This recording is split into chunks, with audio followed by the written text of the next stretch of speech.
Всем привет! 31 января 2023 год. Такой немножко вам делаю другой пейзаж и вид, вот, чтобы посмотрели. Разные места бывают, да, Болгария, там, Северная Македония, Босния, Герцеговина, много хороших мест есть, да, там Греция и так далее. И настоятельно рекомендую не сидеть там в Украине, женщинам. Мужчины, смещайтесь туда, к границе поближе, Закарпатскую область, Черновицкую туда. Вот. А женщины с детьми переезжайте, взрослые люди, такого как я, уже достигли столько лет, тоже нечего там сидеть. Ситуация в Украине будет ухудшаться. Особенно не сидите в Киеве. Почему? Смотрите. Ой, что мы сегодня с вами уже... Я вам уже видео рассказывал про это предыдущих. Итак, смотрите, но это усугубляется ситуация. Первый очень тревожный сигнал. Ну, вы знаете, эти наши ПВО, там разные представители воздушных сил, они говорят, что баллистические ракеты, которые будут с Российской Федерации пускаться, Украина сбить не может. Раз. Второе. 2 февраля, ну, я думаю, сегодня 31, значит, скорее всего, 1 Путин должен приехать в Сталинград. Там, то есть, уже города Волгограда нет. Вдумайтесь, везде висят названия, даже на дорогах, указатели Сталинград, Сталинград, Сталинград. И уже развесили бигборды, где Путин нарисован, что он там вот, главный человек уже побольше Сталина, то есть продолжатель дела Сталина. И Петра Первого, и других, и теперь уже он будет новой инкарнацией Сталина. И он должен 1 туда приехать, 2 будут торжества, как я понимаю, а вот дальше что произойдет, смотрите.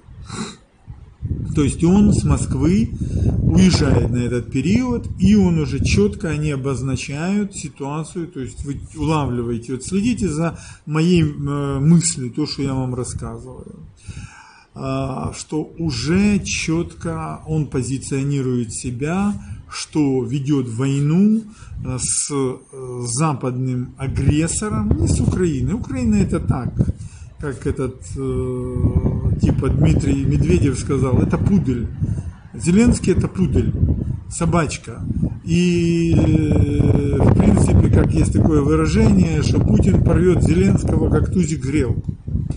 То есть уже такая линия проводится. И Путин это новый вождь, новый уже правитель, главнокомандующий и так далее, верховный правитель, помните, как сказать, ушедший Кобзону, Жириновский эту линию проводил, что Путин должен себя назвать верховным правителем. Вот, в принципе, к этому сейчас все подготовлено. И, видимо, в Сталинграде уже будет переименован, видимо, Волгоград, Сталинград снова, об этом будет говориться. Теперь смотрите, то есть это очень опасно. Дальше, для Украины, особенно для Киева и Львова, всем говорю, не сидите ни во Львове, ни в Киеве. На это время просто, ну вот, выезжайте, потом поздно будет. Будете потом кровавыми слезами плакать. Смотрите дальше, что происходит. То есть это признаки. Я вам показываю признаки. Это легко делается, свод-анализ, пест-анализ, матрица Портера. Это вообще как 2 пальца, как говорится. Ну, для умных. А дуракам, ну что дуракам? У него дурака сколько не учи, он все равно в 5-ю точку смотрит. Теперь смотрите, что. 3 числа запланирована вот эта встреча ЕС-Украина в Киеве. Вы думаете, Путин это проглотит, чтобы эта встреча была? Вы думаете, не будет ракетных атак С-400, X, какая там, 12 или какая там, кинжалы и прочие калибры, там трындят, что у него не заканчиваются. Заканчиваются, не заканчиваются, а чтобы бахнуть по центрам принятия решений, да, у него что, ракет что? И этих Тегерань хватит, правильно? Ну и потом вам-то от этого легче не станет, что закончатся ракеты именно на вашем доме и на вашей жизни, правда? Вам же от этого не легче, что кто-то там трепится, что что-то заканчивается. Они же заканчиваются из-за того, как бы они заканчиваются, но с другой стороны, пока они закончатся, так жертвы же уже исчисляются десятками тысяч, может сотнями. Вот о чем думаете. Заканчивается. Но те, что прилетят, они же могут на вас прилететь. То есть, скорее всего, удар вот где-то, ну, я считаю, что он не даст провести это заседание. Может, ошибаюсь, хочу ошибиться. Украина-ЕС. Следующий важный момент для нас. Я вам уже говорил, что, то есть, позиция уже очень многих лидеров западных в том, чтобы Зеленский объявил вместе с Путиным о прекращении огня. Вот эта линия уже четко проявлена, и к этому все идет. И мы видим, что в Конгрессе США Трамп как лидер республиканской партии, он четко на это все нацелен. Вот такой еще вам вариант. Да? Теперь смотрите дальше, что происходит. То есть мы должны еще посмотреть на следующее, что оружие не дают, я вам это уже говорил. И по сути дела Зеленского сейчас будут скручивать в жгут. И сделает это Израиль. Почему? Потому что пришло сообщение, и уже это понятно, что все-таки Путин передал Израилю очень важную информацию, точные данные о всех иранских военных объектах, по которым были нанесены удары 28-29 января 2023 года. Это чрезвычайно важно. То есть Путин показал, что он лоялен к Израилю и хочет от него получать все время необходимое, так сказать, средство, говорит, не посредством, говорит, живешь, которое позволяет ему продолжать свою физическую вот эту никчемную жизнь и уничтожать украинцев. Вот. То есть он сделал выбор, поскольку Иран его обдурил и не дал ему в том объеме ни Тегеран, а тем более ракеты. Поэтому он сделал выбор в пользу Израиля, и Израиль ему жестко пообещал, что он сумеет, так сказать, объяснить Зеленскому повестку, ну, вот этой, как бы это сказать, текущую повестку, что должен делать Зеленский, если он хочет, так сказать, иметь он, его жена, его родители, жены, родители и многие другие, какое-то будущее. Что это означает? Это означает, что для США, для Запада, для Европейского Союза и других, конечно, Израиль – это их первый, самый главный союзник. В США сейчас проводили очень мощные учения с Израилем, там больше, где-то почти 10 тысяч участвовало. Это жесточайшие, мощнейшие были военные учения.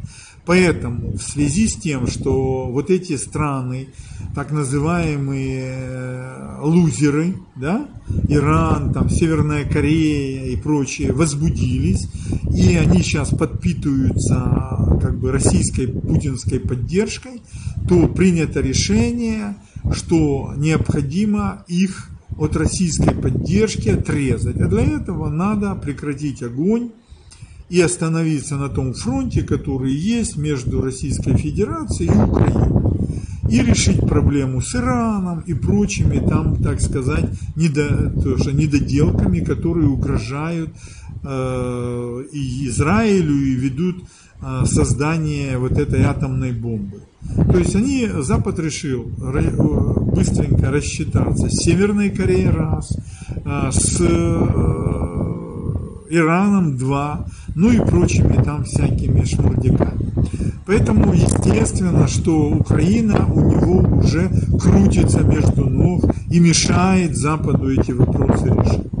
Поэтому я думаю, что практически с Путиным, и Шольц, и Макрон, и американцы, и главное Израиль ведут очень серьезные переговоры, и решение по демилитаризации Ирана уже принято. И, естественно, Израиль стоит здесь на первом месте, и его приоритеты, конечно, его интересы являются абсолютно для западного мира, золотого миллиарда, приоритетными по сравнению с Украиной. Более того, вопрос ухудшается еще и тем, что Турция жесточайшим образом заявила, что не ратифицирует принятие в НАТО Швеции и Финляндии. Значит, надо разбираться с Турцией, с Эрдоганом. Надо не допустить его дальнейшего прохождения на президента. В Стамбуле очень тяжелая ситуация, там растет бедность, как мне многие говорят, вы напишите в комментариях, что там опасно стало ходить. Люди ходят и оглядываются, поскольку практически Стамбул превратился в какой-то город-гетто бедных людей, и там, по сути, это город уже разбойников. То есть Эрдоган превращает Турцию в какое-то разбойничье гнездо. То есть инфляция 100%. Можете представить? Люди уже просто денег не имеют, бутылки всякие сдают, чтобы как-то прокормить себя. То есть задача сделать так, чтобы Эрдоган не смог переизбрать на пост президента. Опять Украина мешает. Ну вот я бы так вам картинку обрисовал, дорогие мои. То есть мы можем заявлять, что сейчас выдвинут Зеленскому, уже сегодня будет выдвинут ультиматум, вот, что он должен идти на переговоры на прекращение огня. Если он не пойдет, то что-то произойдет. Не зря сейчас бьют по Тимошенко и по Порошенко. Видимо, ну это ж люди Зеленского бьют, Ермака и так далее. Видимо, идут серьезные переговоры с Тимошенко и Порошенко, чтобы они создали коалицию в Верховном Совете, и начался процесс по процедуре импичмента Зеленского. Я бы такие вам версии высказал. Может, ошибаюсь. Ну, в ближайшие дни нам все покажет.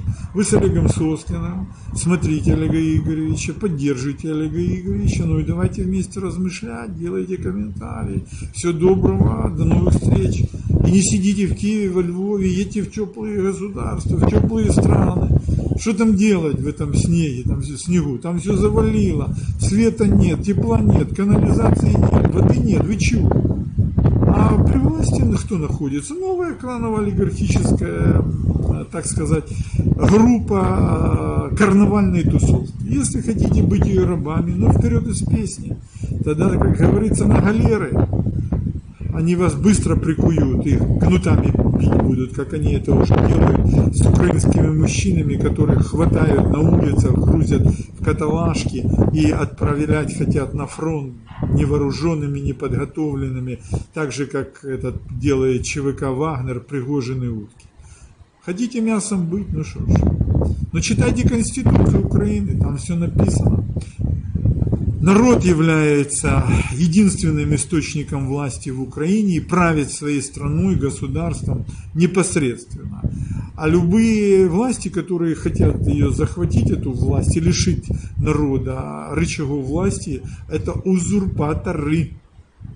Вот, думайте про это, читайте Конституцию. Всего доброго.